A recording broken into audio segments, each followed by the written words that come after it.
Imagine sending power through a transmission line and pretending that capacitance does not even exist. For short transmission lines, that assumption works reasonably well. Why? Because the line length is small and the operating voltage is relatively low, typically less than 20 kilovolts. Under those conditions, the capacitive effect is so small that neglecting it does not significantly disturb our calculations. But now imagine stretching that line from 50 kilometers to 100 kilometers, even up to 150 kilometers, and imagine increasing the operating voltage above 20 kilovolts. Suddenly, the line behaves differently. The electric field between conductors becomes stronger.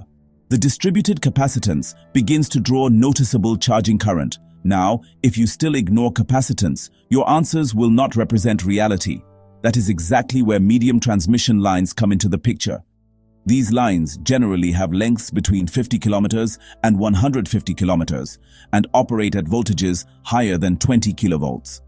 In such cases, the effect of capacitance becomes significant and must be considered in performance calculations. And today, there is a numerical challenge waiting for you at the end of this video. So, do not skip, do not fast forward. Watch till the last. Understand every derivation carefully because you will need all of it to solve that problem correctly.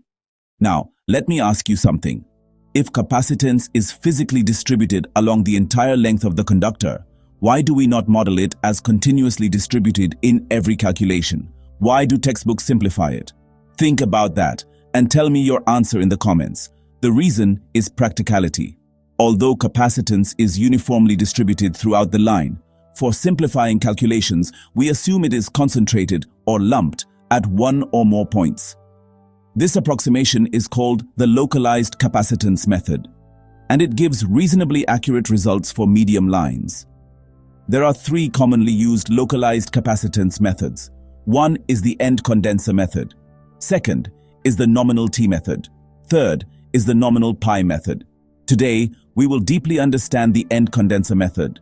Interestingly, although these methods are mainly designed for medium lines, they can also be used for short lines if capacitance is given explicitly in a problem. Now let us move forward and explore how the End Condenser Method actually works. In this method, we assume that the entire line capacitance is concentrated at the receiving end, that means at the load side. So instead of spreading capacitance along the line, we imagine placing a capacitor directly across the load terminals. Visually, as you can see on the screen, one phase of a three-phase transmission line is shown. Working in per-phase quantities simplifies analysis, so we deal with phase values instead of line-to-line values.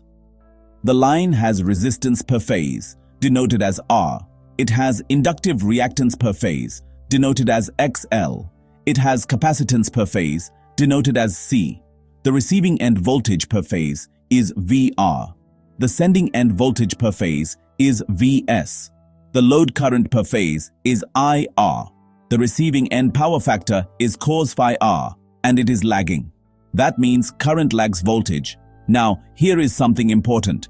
Because we lump capacitance at the receiving end, the capacitor draws a charging current. That current must be included in the sending end current calculation. This method slightly overestimates capacitance effect because in reality, capacitance is distributed, not fully concentrated at one end. And that overestimation is one of the limitations we will discuss later.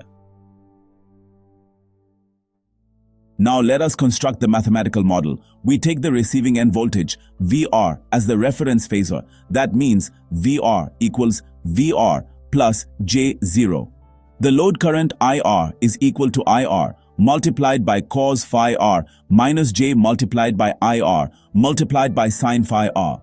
In simple words, load current equals IR cos phi R in the real direction and minus J IR sin phi R in the imaginary direction because current is lagging. Now what about the capacitive current? Capacitive current IC equals J multiplied by VR multiplied by omega C, and omega equals 2 pi F. So we can say capacitive current equals J multiplied by 2 pi F multiplied by C multiplied by VR. Now think carefully. This current leads voltage by 90 degrees. That is why it has positive J. The sending end current IS is the phasor sum of load current IR and capacitive current IC. So we say IS equals IR plus IC. Substituting the expressions, we get IS equals IR cos phi R plus J times minus IR sin phi R plus 2 pi f CVR. In simplified form, IS equals IR cos phi R plus J multiplied by minus IR sin phi R plus 2 pi f CVR. Now comes the voltage drop across the line impedance. Line impedance per phase Z equals R plus JXL. Voltage drop per phase equals IS multiplied by Z. So we say voltage drop equals IS multiplied by R plus JXL. Finally, sending end voltage VS equals VR plus IS multiplied by Z, or VS equals VR plus IS multiplied by R plus JXL. From this, we can calculate the magnitude of VS. Now here is a question for you. If the capacitive current increases, what happens to sending end current? Does it increase or decrease? And how does that influence voltage regulation? Think about it and write your logic in the comments. Voltage regulation is defined as the difference between sending end voltage and receiving end voltage divided by receiving end voltage multiplied by 100.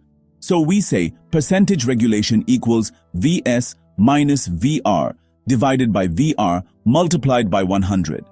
If Vs is much larger than Vr, regulation is high. That is not desirable. Now let us talk about transmission efficiency. Power delivered per phase equals Vr multiplied by IR multiplied by cos phi R. Copper loss per phase equals Is squared multiplied by R. Therefore, percentage efficiency equals Vr multiplied by IR multiplied by cos phi R divided by Vr multiplied by IR multiplied by cos phi R plus Is squared multiplied by R, all multiplied by 100. In words, efficiency equals useful power divided by useful power plus losses multiplied by 100.